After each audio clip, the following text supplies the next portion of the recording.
vocês? Meu nome é Bárbara e hoje nós vamos fazer um exercício do capítulo 3 da apostila da professora Valquíria. O capítulo 3 tem o título de Densidade de Fluxo Elétrico e Lei de Gauss. O exercício que nós vamos fazer hoje é o exercício 3.6. Eu vou ler o enunciado para vocês. Determinar o fluxo total que atravessa um cubo de lado A igual a 1 metro, centrado na origem e arestas paralelas aos eixos coordenados para cada uma das seguintes situações. Letra A. Uma carga pontual Q igual a 20 nanocoulomb, situada na origem. B. Uma linha infinita de cargas com densidade ρL igual a 20 nanocoulomb por metro, situada sobre o eixo X. E depois repetir a questão e calcular o fluxo que atravessa a face superior do cubo nas duas situações. Então, antes de fazer a letra A, vamos rever a definição da lei de Gauss.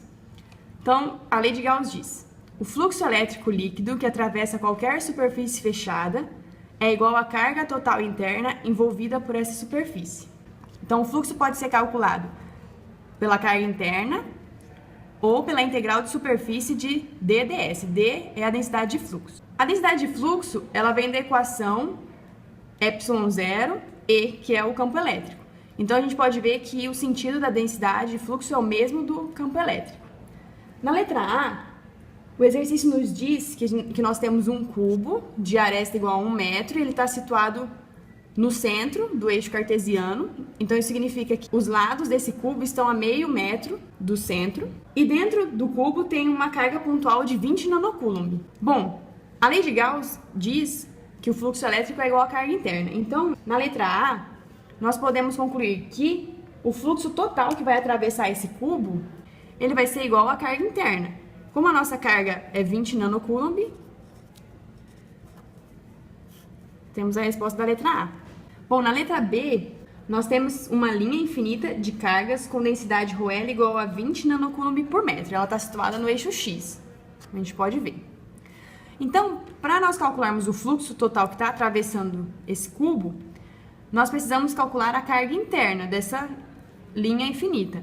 O ρL, ele é uma quantidade infinitesimal de carga dividido por uma quantidade infinitesimal de comprimento.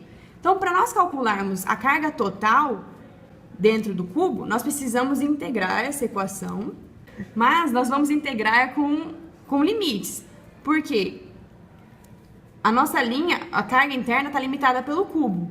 Então, no eixo X, onde ela está situada, o limite superior, no caso, vai ser 0,5 metros e o limite inferior menos 0,5 metros.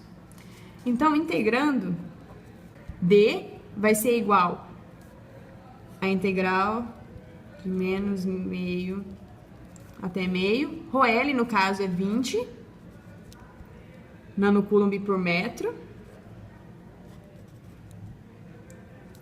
vezes dl. Como o ρL, nesse caso, ele é constante, a gente pode tirar ele da integral.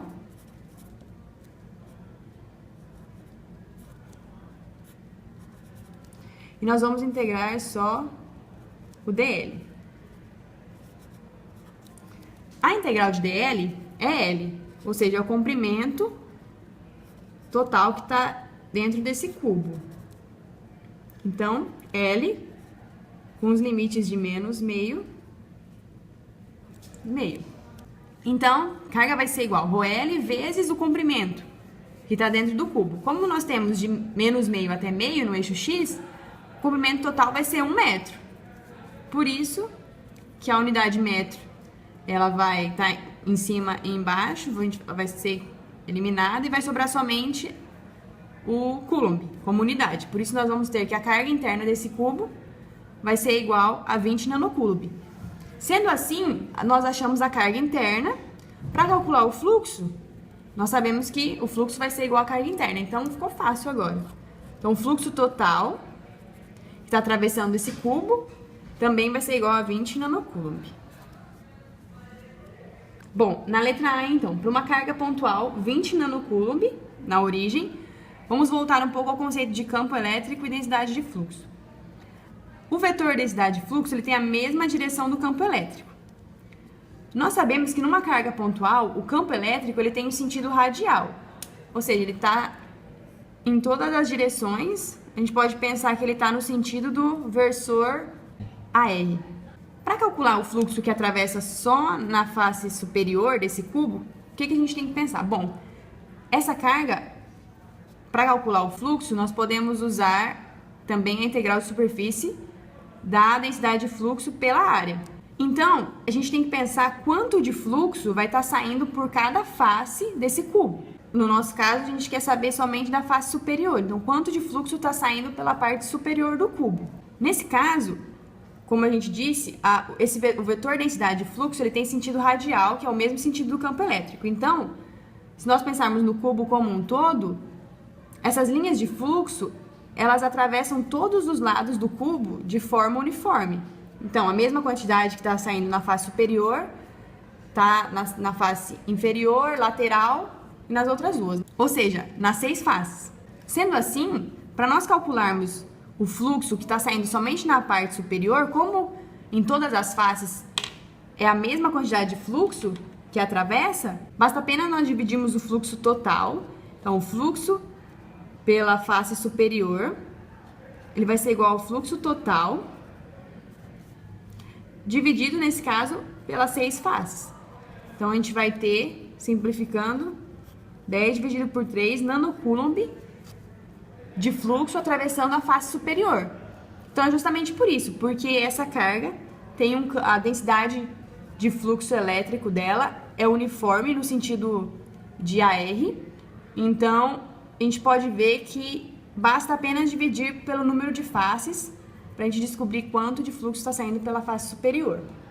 Agora, a nossa linha aqui ela está sobre o eixo X.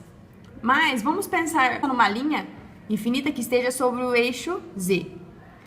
Nesse caso, o campo elétrico da linha ele vai estar no sentido de arrow, certo? Vai estar no sentido em torno da linha.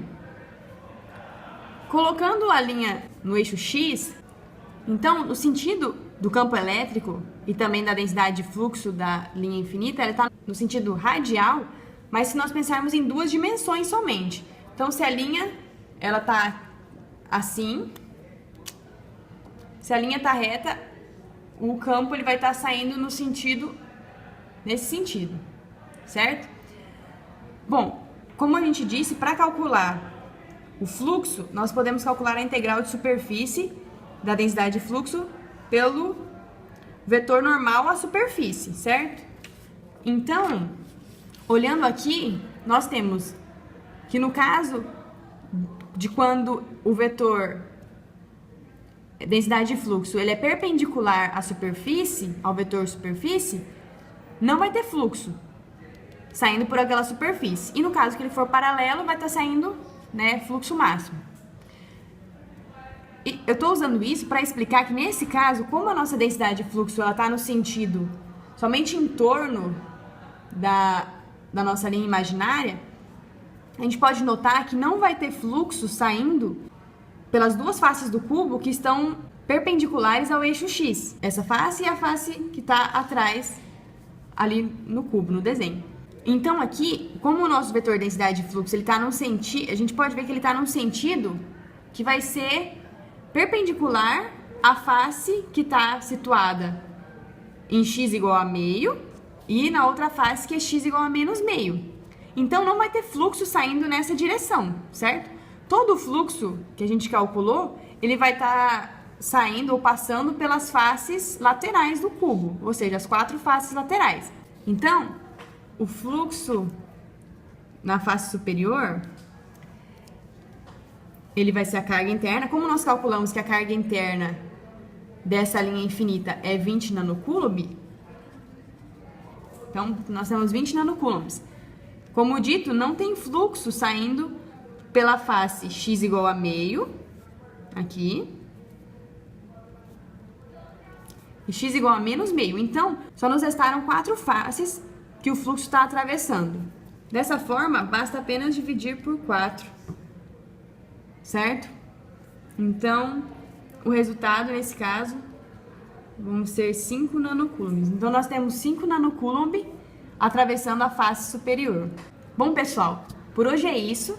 Esse exercício foi não tão complicado Mas se alguém tiver alguma dúvida, pode deixar nos comentários ou passar aqui no PET. Então, é isso. Tchau!